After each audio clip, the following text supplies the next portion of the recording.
কিয়ামত অতি নিকটে।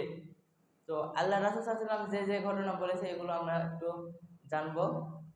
আল্লাহ রাসূল সাল্লাল্লাহু আলাইহি ওয়াসাল্লাম সর্বপ্রথম বলেছেন, আমি নবী, এই দুনিয়ায় জন্মগ্রহণ করেছি, দুনিয়ায় এসেছি, এটা হচ্ছে কি আমাদের একটি আলামত।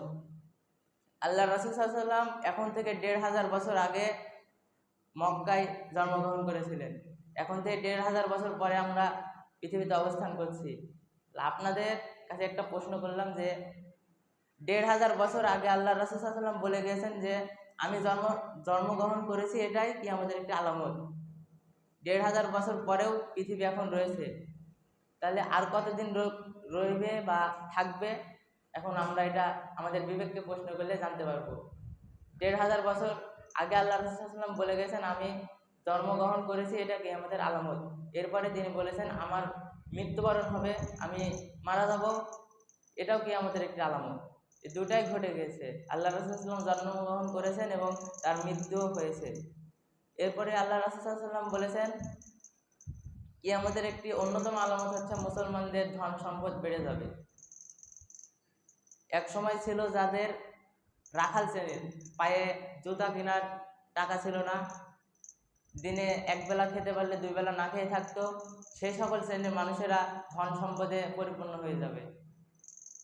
তারা বড় বড় বিল্ডিং নির্মাণ করবে, সমাজে উঁচু লেভেলে তারা থাকবে, আর এই বিল্ডিং নির্মাণ করবে, এর পেছনে থাকবে সুদ।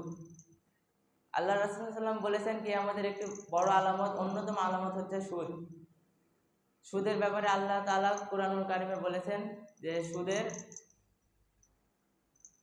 শাস্তি হচ্ছে, যে সুদ খাবে সে হচ্ছে আল্লাহ এবং তার রাসূল সাল্লাল্লাহু আলাইহি ওয়াসাল্লামের সাথে যেন যুদ্ধ করার জন্য প্রস্তুত গ্রহণ করে। নাউযুবিল্লাহ। আমরা কেউ কি আল্লাহ এবং তার রাসূল সাল্লাল্লাহু আলাইহি ওয়াসাল্লামের সাথে যুদ্ধ করতে চাই? কিন্তু প্রতিনিয়তই আমাদের সমাজে, গ্রামে, মহল্লায় আমরা সকলে সুদের সাথে জড়িত আছি। সুদের ভয়াবহতা সম্পর্কে আল্লাহ রাসূল সাল্লাল্লাহু আলাইহি ওয়াসাল্লাম বলে গেছেন, সুদ এমন একটি জঘন্যতম পাপ যেটার সর্বোচ্চ ৭০টি শাখা রয়েছে সুদের পাপের। এর মধ্যে সর্বোচ্চ শাখা হচ্ছে আল্লাহ এবং তার রাসূল সাল্লাল্লাহু আলাইহি ওয়াসাল্লামের সাথে যুদ্ধ ঘোষণা করা, আর সর্বনিম্ন শাখা হচ্ছে নিজের মাকে ধর্ষণ করা, জিনা করা মায়ের সঙ্গে। নাউযুবিল্লাহ বলবেন না? নিজের মাকে কেউ ধর্ষণ করতে চাইবে? কিন্তু আমরা প্রতিনিয়ত এই সুদ খাওয়ার মাধ্যমে নিজের মায়ের সঙ্গে জিনা করলে, বিবাহ করে ধর্ষণ করলে যে পরিমাণ গুনাহ হবে, এই গুনাহ আমাদের আমলনামায় আল্লাহর ফেরেশতারা লিখছে। তো সম্মানিত উপস্থিতি, এই সুদের ব্যাপারে আমাদের সতর্ক থাকতে হবে।